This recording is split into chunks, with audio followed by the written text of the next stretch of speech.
12 horas 28 minutos, estamos de volta já com o nosso convidado de hoje, da entrevista do dia, também recebendo aqui a visita do nosso querido amigo Eduardo Segantini. Ele está hoje de fotógrafo, né, Eduardo? Hoje está fotografando aqui, registrando tudo que acontece nos estúdios da Nova Difusora. E nós estamos recebendo aqui no nosso programa o poeta, escritor e produtor cultural Marcos Torquato Ramalho, mais conhecido como Poeta Andarilho. Tudo bem? Boa tarde. Boa tarde, Ana Paula. É um prazer enorme estar aqui na Nova Difusora.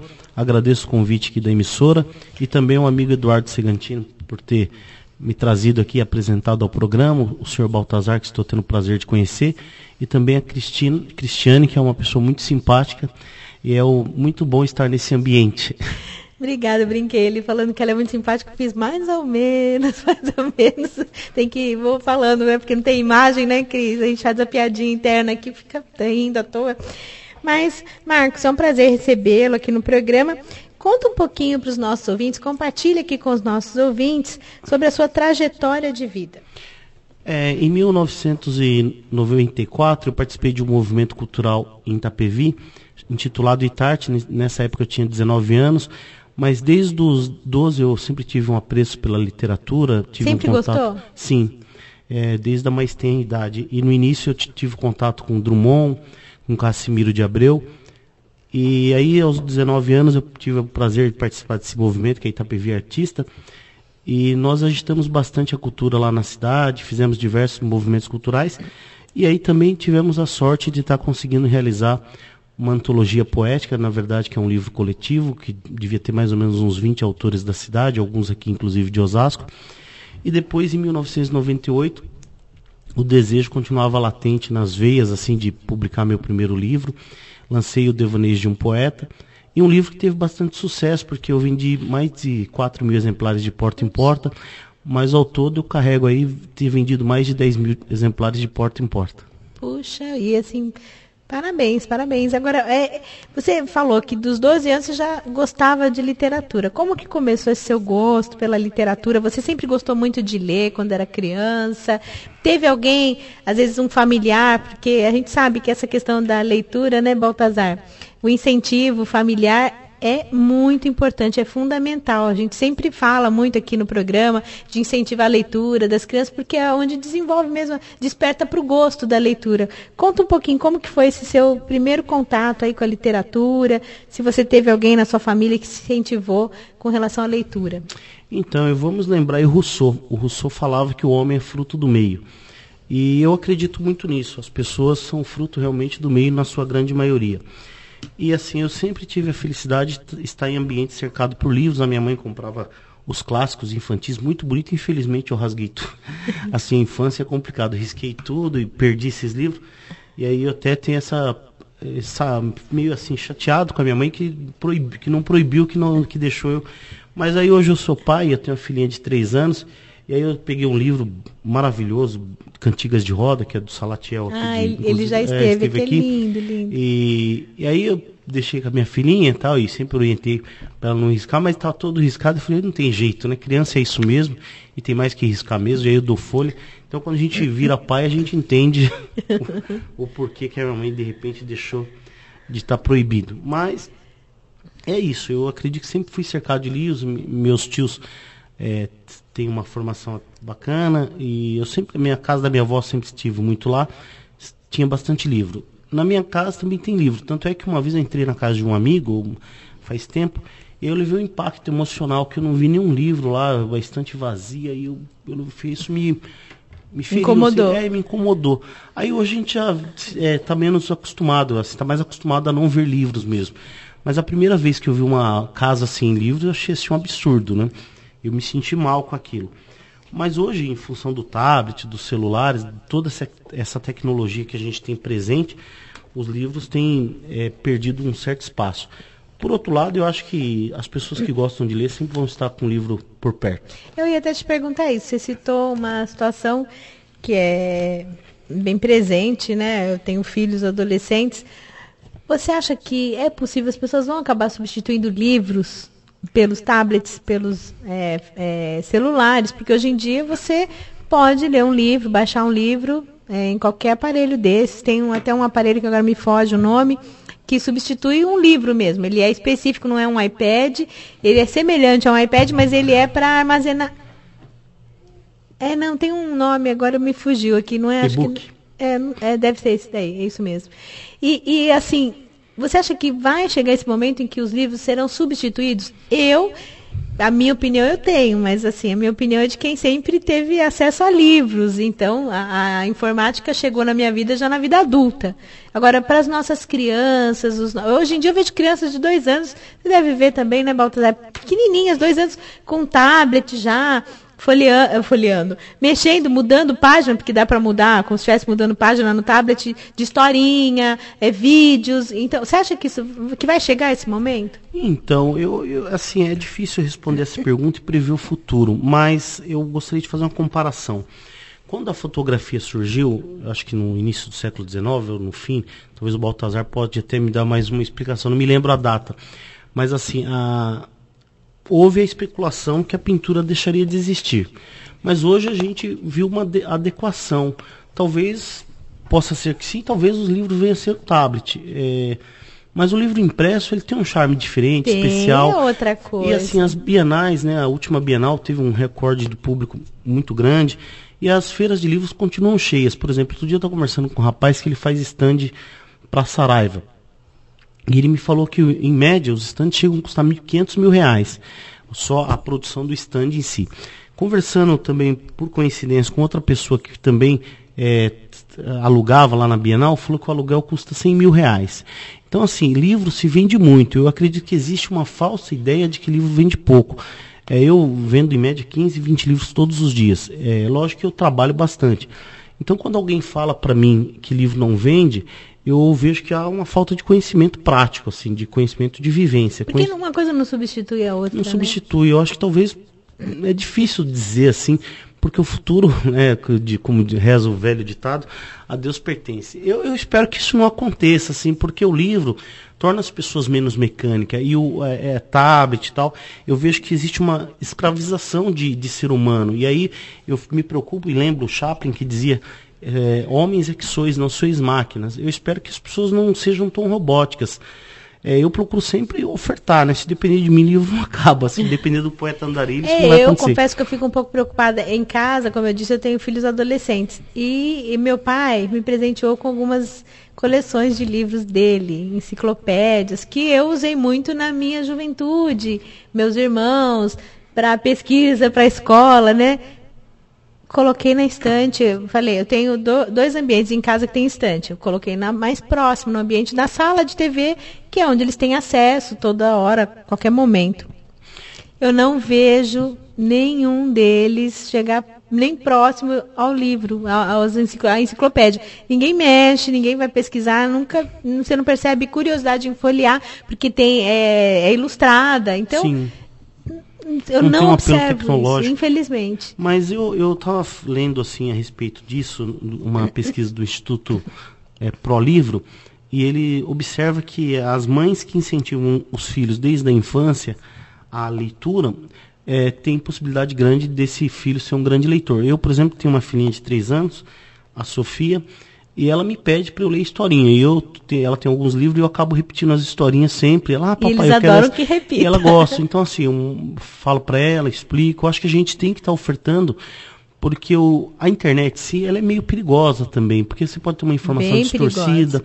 Mas, inclusive, você tocou num ponto na enciclopédia, existe a enciclopédia Barça, e por incrível que pareça, a Barça, que é antiga britânica, agora é Barça Planeta Editora, ela vende enciclopédia ainda nos dias de hoje e tem vendas volumosas, talvez não em São Paulo, mas fora do estado de São Paulo vende-se muito. Tem pessoas que ganham muito bem vendendo Barça. Eu falo porque uma época eu ia trabalhar na Barça, tinha vendedores assim excepcionais, a gente tinha até uma frase, né? Quem vende um vendedor de qualquer coisa não vende Barça, mas um vendedor de Barça vende qualquer coisa.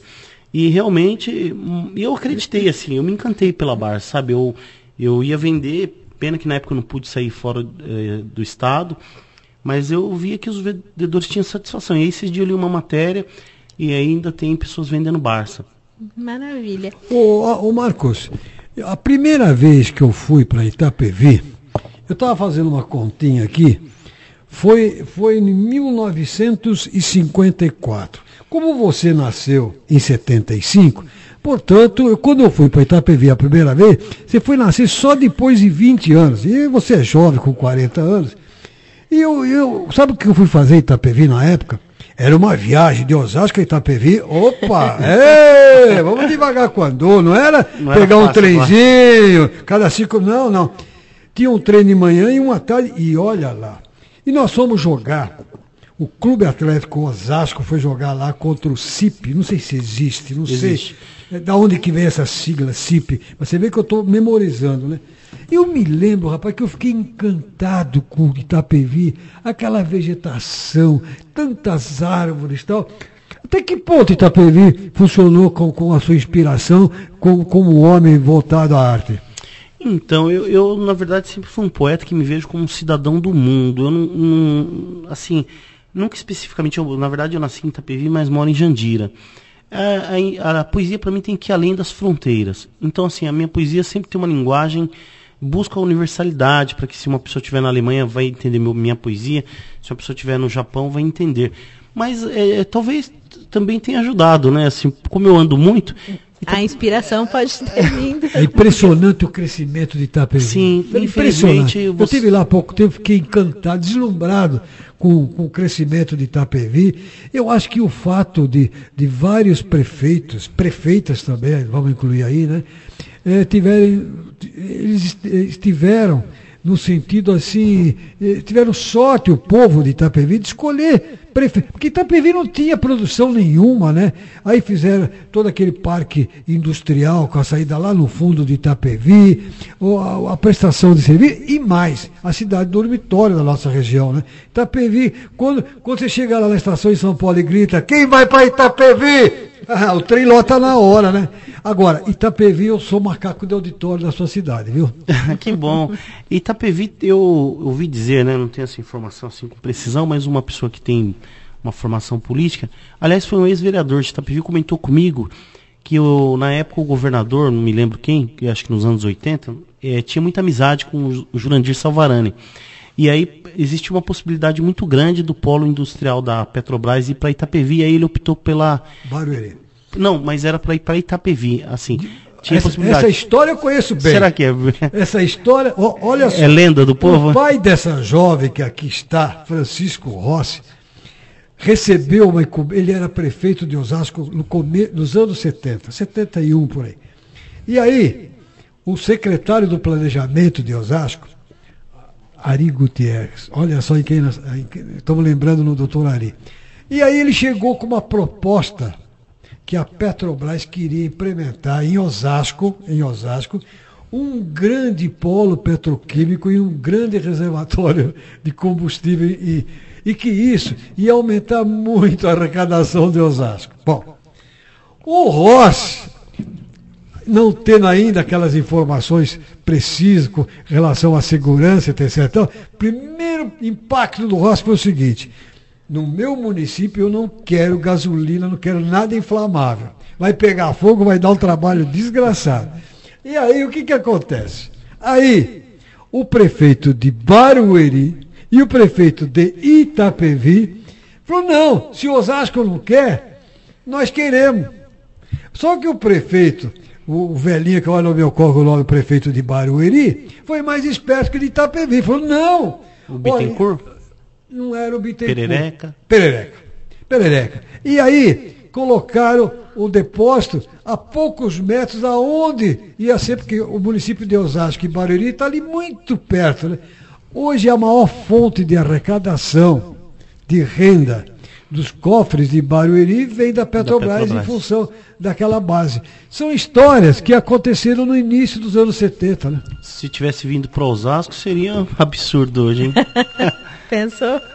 Agora, Marcos, fala um pouquinho, quais os seus poetas e escritores preferidos? Em quem você se inspirou?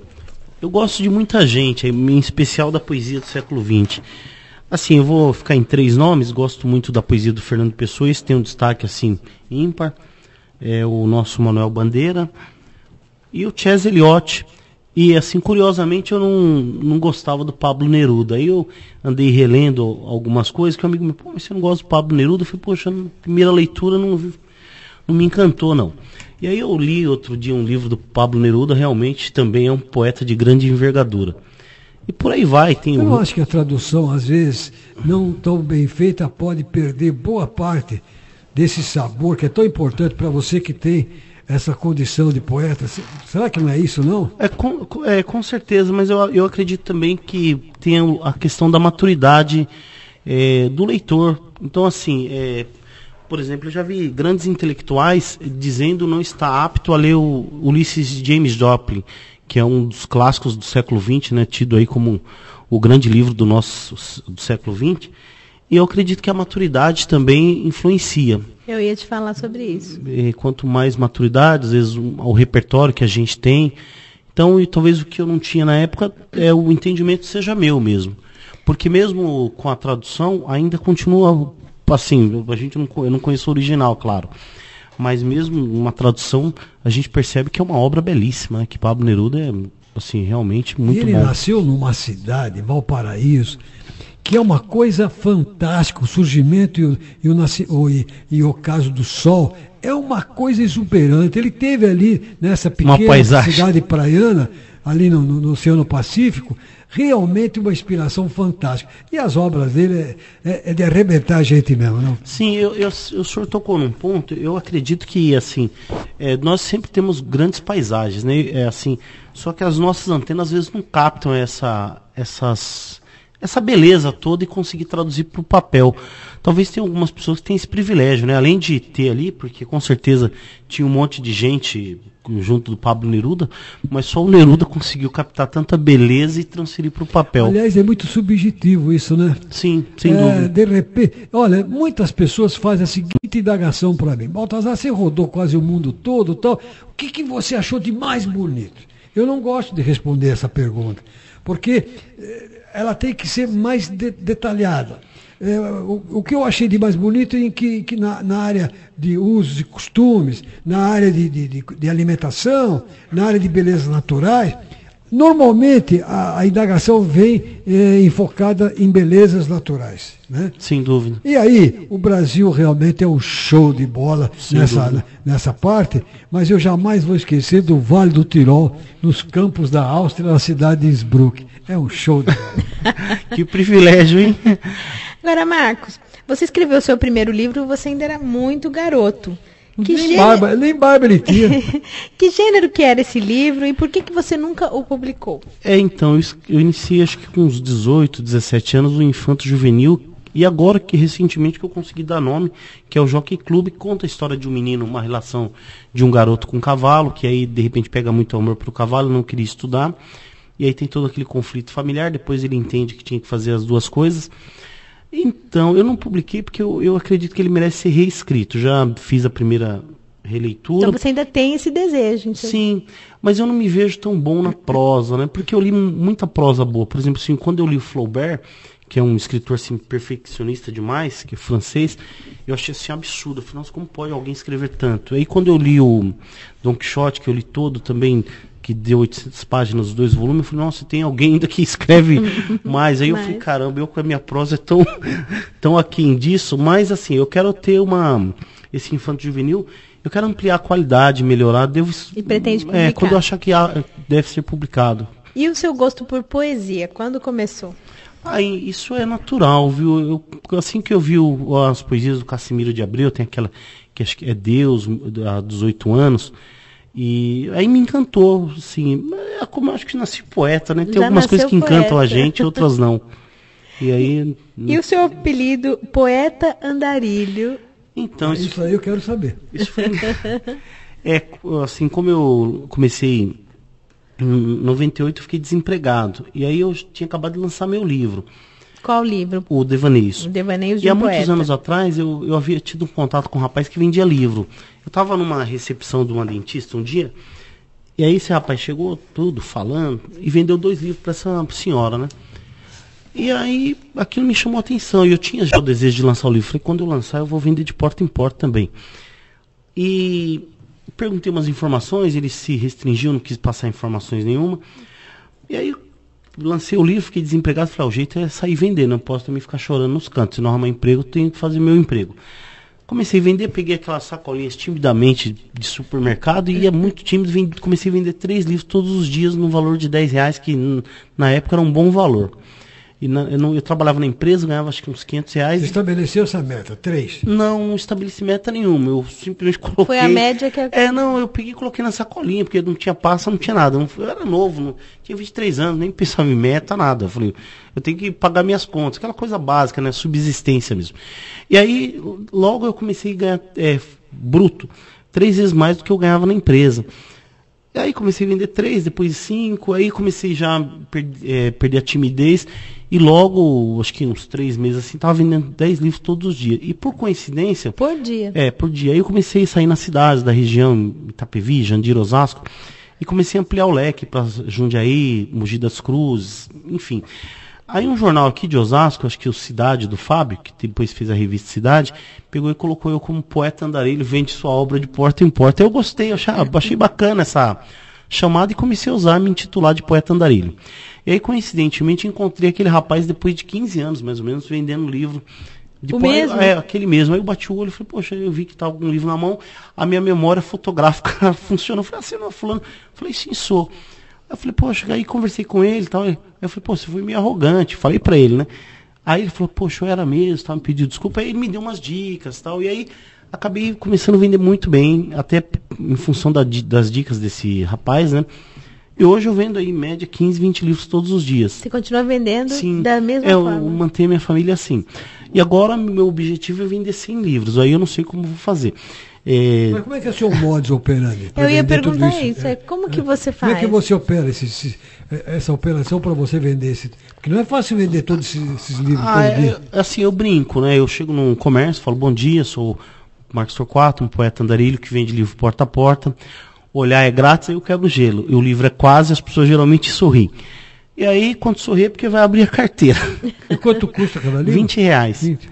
E aí eu vendo e assim, mas assim, tem muito trabalho também. Igual, tem uma Avenida Zélia em Barueri, eu vendi 21 livros na mesma avenida. E ela é ladeada, cheia de comércio, e uma avenida extensa. Eu andei ela toda e fui dos dois lados. Tenho, assim, uma habilidade com vendas, mas tem um trabalho... Tem que caminhar bastante. E talvez algumas pessoas comprem na intenção de colaborar, na intenção de... Ou porque eu convenço mesmo. Mas assim, eu não me importo, né? Assim, o objetivo é trabalhar mesmo. E aí eu procuro levar a mensagem. Né? Eu acredito que é função do trabalho e números de apresentações. Marcos, eu ouvi há pouco tempo, numa entidade que eu participo com o Francisco Rossi, chamado ADONEP, Associação dos Homens de Negócio do Evangelho Pleno, um palestrante de Goiânia. E não sei porque a história dele tem uma certa similaridade com a sua. Ele tentou tudo como jovem.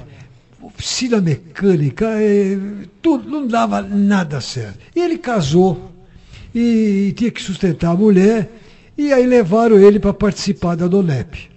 E aí ele teve um encontro com Deus, e Deus disse a ele o seguinte: você vai ter que vender bolo. Mas eu nunca fiz um bolo, Deus. Como é que eu vou fazer um bolo? E aí no fundo da casa dele, ele acreditou naquela mensagem tão forte e começou a fazer bolo. E aí ele botou na cabeça que no primeiro momento ele tinha que vender 3 bolos por dia. E aí ele e a mulher faziam os 3 bolos e ele saía nas ruas, tudo isso na cidade de Goiânia, e para vender 3. E ele foi perdendo, como você acabou de dizer, a inibição e começou a vender com maior facilidade. Aí ele jogou a meta dele para 6, jogou para 10. Sabe quantos bolos ele vende hoje no Brasil todo, através de uma marca? Como é que chama quando você vende a patente? Royalties. Ele vende 35 mil bolos por dia. É um empresário super bem sucedido.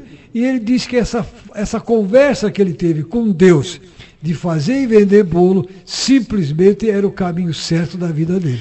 O senhor tocou... Que os livros sejam também o seu verdadeiro caminho. Amém. O senhor tocou num ponto, eu vou fazer um parênteses aqui, se vocês me permitem. Fica à vontade. Eu tenho um amigo que também trabalha com diversas coisas, já vendeu coxinha, mas nunca foi de vender porta a porta. Ele montou uma equipe, montou uma empresa, ele é bem empreendedor. E outro dia ele me deu um depoimento que eu achei tão bonito, que ele falou assim, Marcos, o ano passado eu estava comendo com a minha esposa pão e batata. Mas eu sempre tive fé.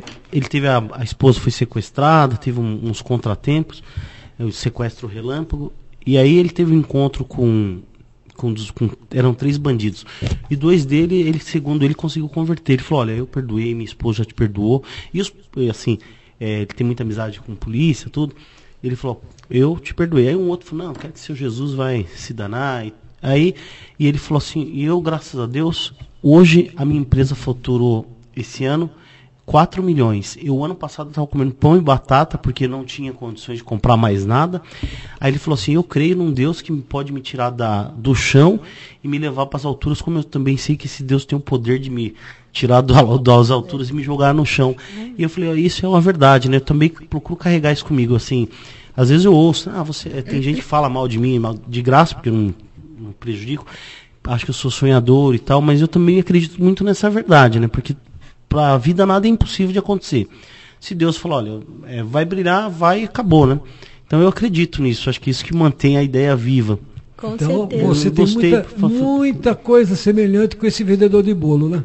É verdade. Lá de Goiânia. Agora, você tem 3 livros publicados? Sim, esses 3 aqui. Então, Devaneios de um Poeta, Curvas do Tempo e Inspiração, que inclusive eu fui presenteada aqui, eu e meu pai, Francisco Rossi, com dedicatória, nós ganhamos. Obrigada, eu aproveito para agradecer o Inspiração. E eu queria que você falasse um pouquinho de cada um desses livros. O Devaneios foi o primeiro livro, que eu tinha 23 anos. Lancei com bastante dificuldade, porque eu não tinha R$1 no bolso. É uma produção independente. Para fazer o primeiro bolo não é fácil, não. Não é fácil. E aí eu pensei o seguinte, eu acredito há muito tempo que eu tenho essa convicção comigo, que a coisa mais importante que nós temos está entre as nossas orelhas, que é o nosso cérebro. Então, assim, eu acredito na transformação e sempre fui bem relacionado com as pessoas. Eu não tinha R$1, aí um amigo meu sempre falava de um tal de Humberto, e um belo que fazia arte final, e montava a diagramação e tudo. E aí um belo dia resolvi conhecer o Humberto, mas pesquisei, né, quem era, e todas as referências que me falavam do Humberto sempre exaltavam. Falei, é uma excelente pessoa, um cara extremamente honesto, porque eu falei, poxa, eu não tenho dinheiro, né? E se eu conseguir um pouco ainda perder, então eu tinha meio essa preocupação, né? Não pelo pré-julgamento, mas infelizmente a gente vive numa sociedade complicada, né? E aí o Humberto me surpreendeu assim, muito positivamente. Ele fez um boneco para mim que é um protótipo de um livro, quando a gente faz um só, e ficou perfeito, ficou igual um livro. E aí eu achei que tinha um compromisso em pagar o Humberto, que realmente tinha. E aí eu não estava sem dinheiro, fiquei meio desesperado, falei, caramba, eu fiz o compromisso com o Humberto meio na emoção e não vou conseguir honrar o compromisso. Aí eu dei uma sumida, mas procurando resolver isso aí, né? Aí o Humberto um dia me encontrou no centro da PV, eu falei, me bateu nas minhas costas, falei, meu Deus do céu, e aí? Eu falei, Marcos, aparece lá em casa, eu vou fazer o livro para você, vai lá que eu vou mudar o boneco, que a primeira capa que ele fez ficou meio pesada, ela que era preto, que hoje o Devaneios ficou uma capa vermelha. E aí eu tinha tentado pegar patrocínio, não consegui, mas quando ele mudou o layout da capa, eu saí batendo de porta em porta, pregando patrocínio. No primeiro momento de porta em porta para conseguir patrocínio. Aí os vereadores da Câmara de Jandira me ajudaram, alguns empresários e tal. E inclusive teve uma cena interessante, que um cara lá de São Paulo, eu conversei com ele 2 minutos, ele falou, na época R$100 era um bom dinheiro. Ele falou, vem aqui tal dia que eu vou te dar R$100. Eu conversei 2 minutos com ele, eu peguei e fui lá no dia combinado. Falei, o cara não vai dar, ele vai me dizer que não tá, porque nunca me viu. Aí ele pegou e falou, R$100. Pegou e me deu mesmo.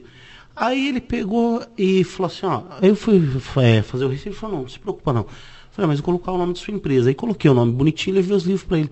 Ele falou, eu te dei, mas eu achei que você não ia conseguir.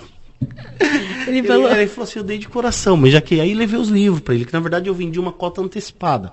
Mas só tinha o boneco do livro e mais nada. Então eu falava, você comprando, pagando aqui R$100 R$100 e você tal, vai ter direito a porque tantos o livro ficou livros. 1.100 na época para fazer, eu peguei umas 12 cotas e vendia antecipado. Na verdade, fazia uma venda antecipada e dava em livro, nem cobrava propaganda. E dava propaganda para a pessoa dentro do livro. E aí eu lancei meu primeiro livro, vendi todos de porta em porta, fiz um lançamento bacana, uma amiga minha me ajudou, então as coisas fluíram bem.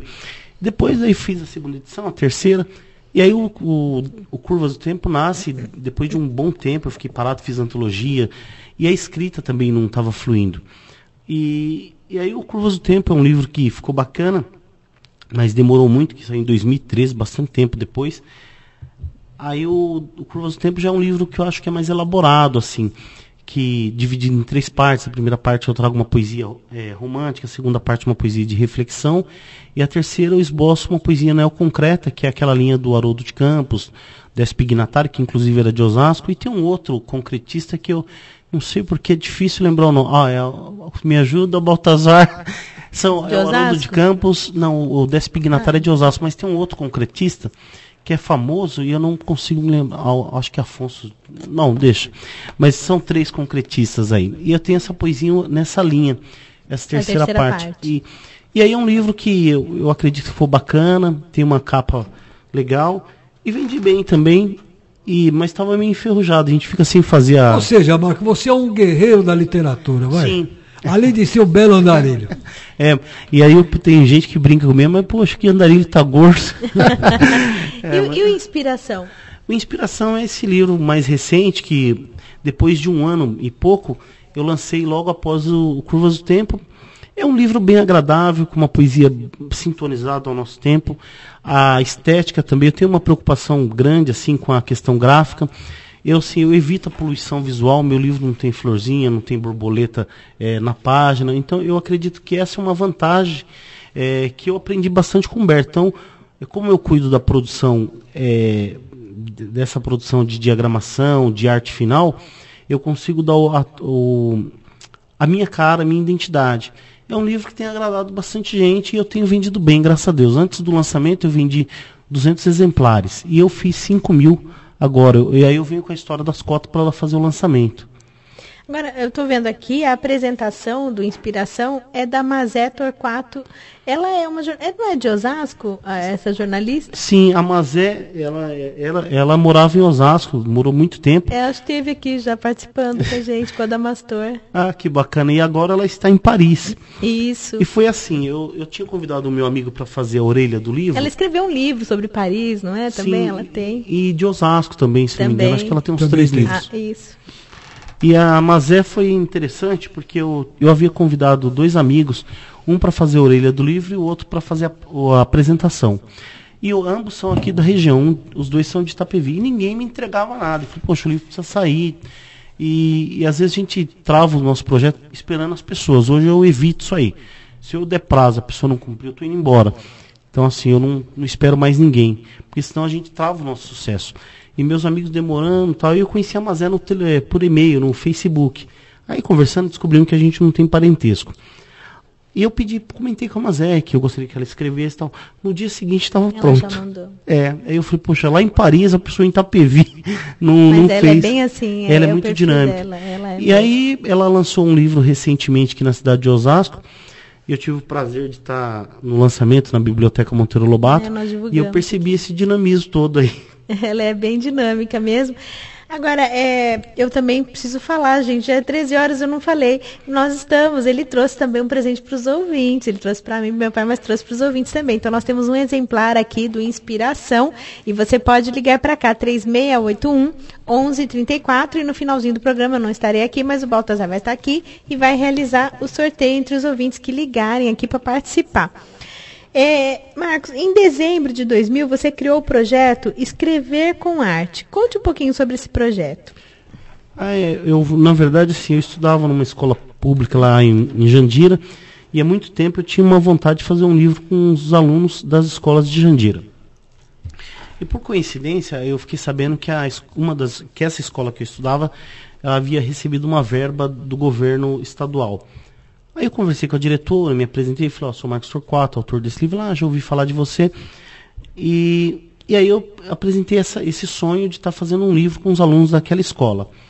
E ela, com essa verba, financiou o livro, e aí nós fizemos. E curioso, por incrível que pareça, na verdade... Com os alunos. Com os alunos. Foi uma irresponsabilidade da minha parte, porque eu fiz o livro em uma semana, praticamente. Assim, 15 dias no máximo, e 2 dias para imprimir. Eu fiquei acelerando o rapaz da gráfica, o ano estava acabando, e ela falando que o livro para dia tal, e eu honrei o compromisso. Aí o Humberto, pô, você tá louco, vai falar para a mulher, não dá tempo. Eu falei, Humberto, mas o ano está acabando.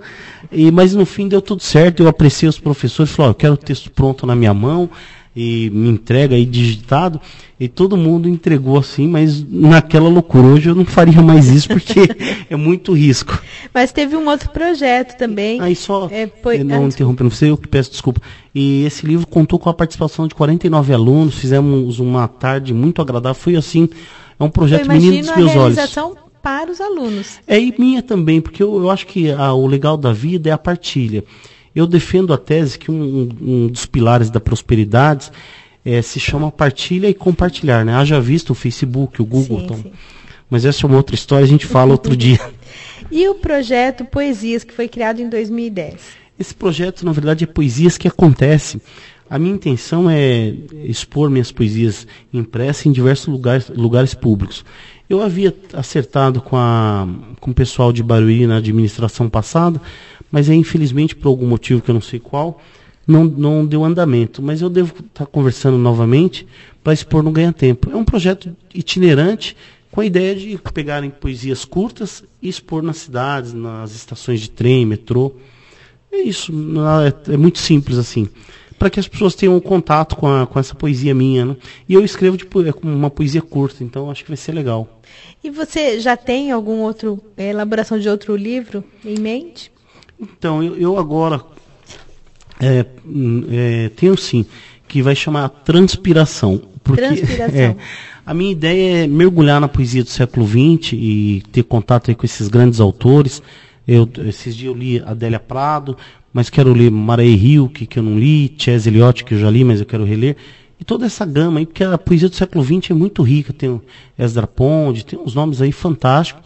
E eu quero me inspirar nessa gama aí, e quem sabe ser um poeta do século XXI de peso, aí, como eles foram. É que você transpire muito nessa obra. Sim, porque assim, Não, mas pera, deixa eu complementar, que você transpire poeticamente, financeiramente, enfim, que seja para variar. Você é muito jovem, rapaz, você tem um futuro brilhante pela frente. Obrigado, seu Baltazar. Pouco que eu li aí, você vai fundo nos seus versos. É bem lá de povão mesmo, não tem nada de buscar. Você já ouviu falar, por exemplo, eu vou pegar uma palavra meio poética aí, espudumênio. Você sabe o que é um espudumênio? Não. Não queira saber. E não queira fazer um verso sobre ele, que é o silicato duplo de litro, que é feito os vídeos de televisão, é uma outra história. Não, que isso não lhe sirva de inspiração. Que não lhe sirva de inspiração na transpiração. Eu quero registrar aqui uma participação do Fabrício Bernac. Ele mandou aqui um recadinho. Parabéns, Marcos Torquato. Estamos sintonizados aqui. Ô Fabrício, muito obrigado. É um prazer ter você como ouvinte. E quem sabe um dia a gente se encontra. Mas o Bernac é o rapaz de Carapicuíba? Eu acho que eu conheço ele. É publicitário, se eu não me engano. Eu vou te mostrar a foto aqui. Eu conheço.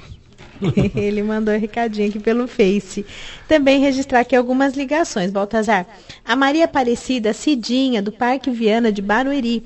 Ela disse que está muito contente por ter o Baltazar, né? Que o Baltazar está aqui no programa. Ô, Cidinha, obrigado, querida. Você sempre foi assim, uma ouvinte do Rossi, da Ana Paula aí. E a gente está aqui sempre tapando um espaço aqui, mas com certeza eu fico muito feliz com a sua audiência e a sua amizade. Um abraço. E ela está fazendo uma pergunta, ela quer saber se a Hilda está melhor.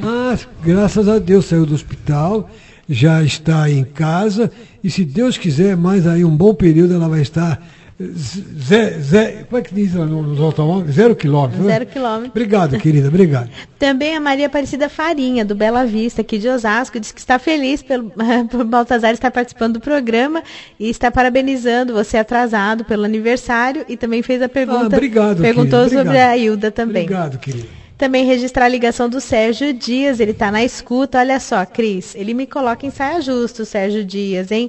Ele falou, olha, manda um abraço, ele está mandando um abraço e disse assim, a mãe dele não está em casa, a Dona Maria José não está em casa, e ele está lá com a namorada, com a Juju. Sérgio, Dona Maria José vai puxar a orelha, hein?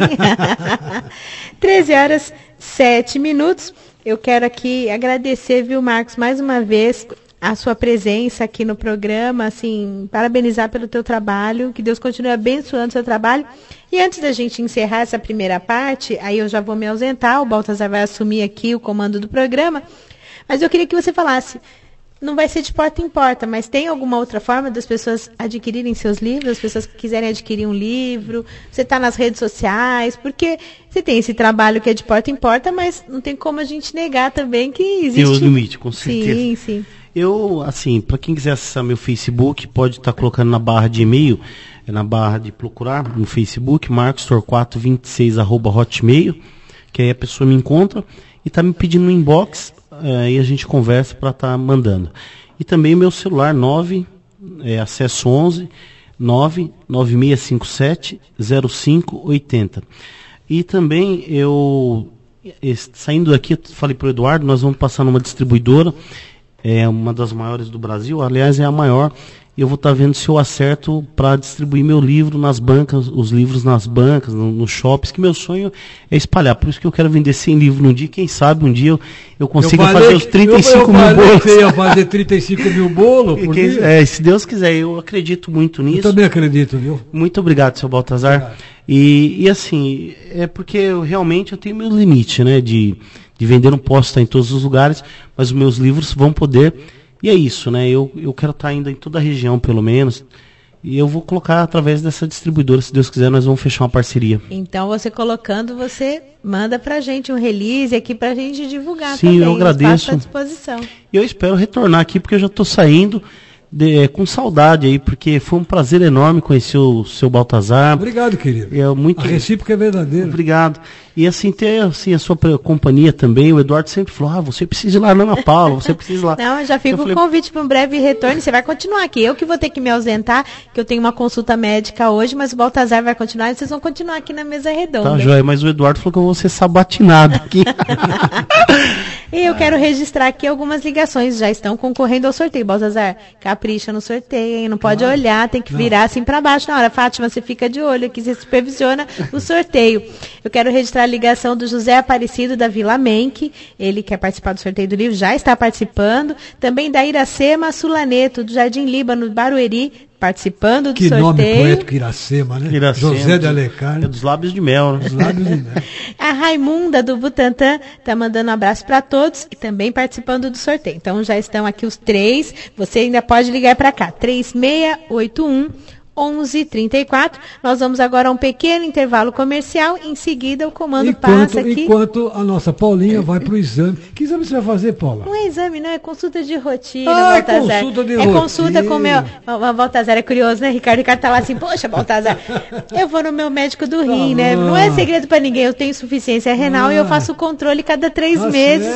É consulta de controle de rotina. Valeu, mas eu tô bem, graças a Deus.